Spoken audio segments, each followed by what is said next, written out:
Hi, Black Cat Recapped here. Today, I'm going to explain a drama fantasy movie named Downsizing. The movie starts at a place where scientists work in Bergen, Norway. Dr. Jorgen Asbjornsen is doing a test on some mice in a lab. One of his tests gives a really amazing outcome, and he quickly goes to tell his friend, Dr. Andreas Jacobsen. Jorgen says that he has discovered what they have been searching for, which makes both of them really happy, and they hug each other to celebrate. After 5 years, Andreas is talking to a crowd about the problems caused by having too many people in one place. He explains that he and Jorgen have discovered a solution. Andreas takes out a box and shows everyone that Jorgen has become only 5 inches tall, which surprises everyone. Then Andreas reveals a trash bag filled with waste created by 36 tiny people over a long period of time. The doctors then introduce another group of small people, and among them is a child named Little Ronnie, who was the very first child to be born small. This incredible discovery becomes known to people everywhere in the world. In Omaha, a man named Paul Safranek watches the news and then returns home to his mother. Paul's mother has a condition called fibromyalgia, which causes her pain, and he is responsible for looking after her and giving her medicine. A decade later, Paul's mother has passed away, and he is now married to Audrey. However, they continue to reside in Paul's old family house. During a high school reunion, they come across their friends, Dave and Carol Johnson, who have undergone the downsizing process and are now living as small people. Dave and Carol proudly tell their friends about their wonderful life in a small community called Leisureland. Paul and Audrey decide to go to a seminar where they listen to another couple, Jeff and Laura Lenowski, talk about the advantages of becoming small and residing in Leisureland. They explain that the cost of living in Leisureland is significantly lower compared to living at regular size. As an example, Laura shares that she bought diamond jewelry for only $83, which is the amount they typically spend on food for 2 months.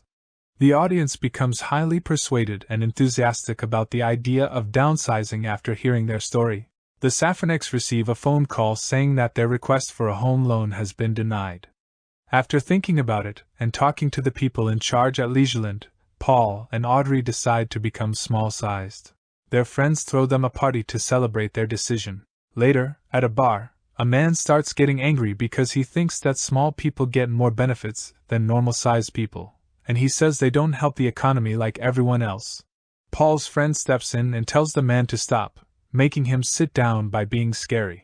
Paul and Audrey travel by plane to the facility where the downsizing procedure will be done.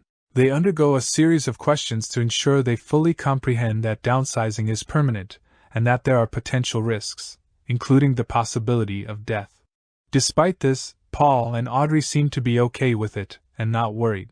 Before Paul becomes small, his entire body is shaved and some of his teeth are taken out. When he wakes up, he meets a nurse who gives him a pack of crackers that looks very big to him, but it's a normal size for everyone else. Paul wants to speak with Audrey, and the nurse gives him a phone with Audrey on the line. Audrey tells him that she's at an airport because she became scared and changed her mind right when she was being shaved.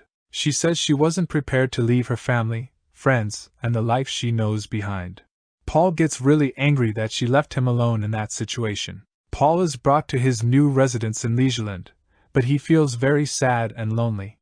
While watching television, he comes across a news report about a group of 17 Vietnamese activists who were made small against their will. They were secretly brought to the United States inside a television box. Unfortunately, only one person, Ngoc Lan Tran, survived the journey. Ngoc Lan Tran had to go to the hospital and had part of her leg amputated below the knee. After 1 year, Paul is in the process of finalizing his divorce from Audrey. He currently has a job as a telemarketer for Land's End. Paul is invited to a birthday party at the Johnsons' house, where Dave attempts to comfort him about the divorce and Paul's obvious feelings of regret about downsizing. During their conversation, Paul reveals that he has started seeing someone new. Paul is having dinner with Kristen, who is a single mother. Meanwhile, their upstairs neighbor, Dusan Merkovic, is hosting a noisy party. Paul asks Dusan to lower the volume, and Dusan comes down to invite Paul to join the gathering. However, Paul declines the invitation. After their dinner, Paul suggests that he and Kristen meet her son. Kristen seems unsure about the idea, but Paul abruptly leaves her and decides to join the party instead. Paul starts to enjoy the lively atmosphere of the party. He encounters a young woman who gives him a drug by kissing him. Paul also reunites with little Ronnie, who has now grown up, and they take a selfie together. Paul awakens on the floor of Doosan's place just as the cleaning crew arrives. He notices one of the cleaners, Naklan, and realizes he recognizes her. Paul approaches Naklan and offers to assist her in fixing her prosthetic leg. When he shares that he used to work as an occupational therapist, Naklan invites Paul to accompany her and help take care of a sick woman. Naklan leads Paul to the impoverished area where she resides and takes care of people in need. They visit Gladys, a woman suffering from cancer, who supposedly lost her husband during the downsizing procedure. To alleviate Gladys' pain, Paul provides Naklan with some Percocet medication. He also suggests repositioning Gladys to prevent bed sores. Later, Paul attempts to repair Naklan's prosthetic leg but accidentally ends up breaking it. Because of his mistake, Paul finds himself obliged to assist Naklan in her work. They go around the slums to help others, and Paul also helps her with her cleaning job, which includes Doosan's house. Doosan proposes an opportunity for Paul to escape from this situation by joining him and his friend Joris Conrad on a trip to Norway, where the first small community was established. Naklan expresses her desire to go as well, despite Doosan's initial objection. She reveals that she and Jorgen exchanged letters, as he felt remorseful for what happened to her. This revelation moves Naklan to tears and convinces the three men to allow her to join them on the journey. The group reaches Norway and embarks on a boat trip across a fjord to meet Jorgen and his wife. During the journey, Paul and Naklan give into their mutual attraction and become intimate. Upon meeting Jorgen, he discloses to the group that humanity is facing a critical threat of extinction due to the continuous release of methane emissions. In response, Jorgen, along with a large group of downsized individuals, has established a vault within the initial small community to safeguard humanity's survival. Paul expresses his eagerness to enter the vault, but Naklan opposes the idea. She believes he should remain with her in Liegeland instead. The group watches the last sunset before going into the vault. Paul says goodbye to Naklan, Doosan, and Joris. But as the vault door is closing, he changes his mind and runs back outside to be with Naklan.